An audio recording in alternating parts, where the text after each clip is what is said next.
খুব খারাপ অবস্থা। আমি আরো ডুবে যাচ্ছি।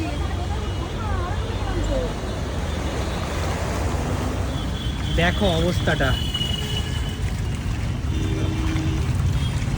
আবেগ না বেগ? বেগ বেগ, এটা আবেগ না, এটা বেগ। দেখো আমরা এসেছিলাম হেয়ার কালার করতে, তাই ভাবলাম আজকে সল্টলেকে এসেছিলাম হেয়ার কালার করতে।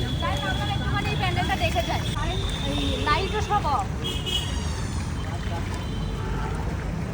মহালয়ার দিন দেখলাম প্রচুর ভিড়, তাই এই না না ওই জন্যই জল নিয়েই চলে এসেছি দেখতে যে কি আছে অ্যাকচুয়ালি।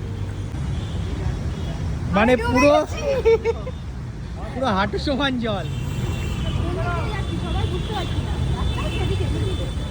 জুতো ছিঁড়ে বাড়ি যাবো।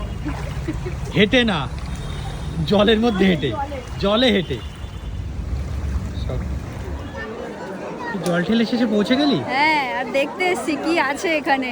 অনেক জল ঢেলে এসছি, কোনো ভেতরে ঢুকিনি। শেষমেশ মানে নর্মাল সময় কোনোদিন আসিনি পুজোয়, অন্য পুজোয় তো আসেই না, এই পুজোয় এই জল ঢেলে ঢুকে গেছি শ্রীভূমিতে। এসছি তার কারণ হচ্ছে গত দুদিন এত ভিড় দেখছি তার কারণ।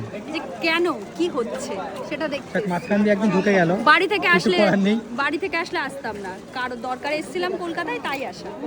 আলাদাই একটা ব্যাপার, মানে এই পর্যন্ত ভিজে, এই পর্যন্ত জল, এই পর্যন্ত রাস্তায়। চলো দেখি মায়ের মুখটা দেখি কেমন হয়েছে।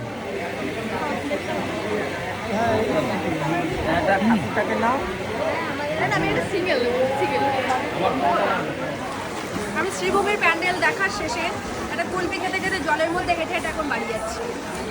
বিশাল কিছু দেখে নিয়েছি।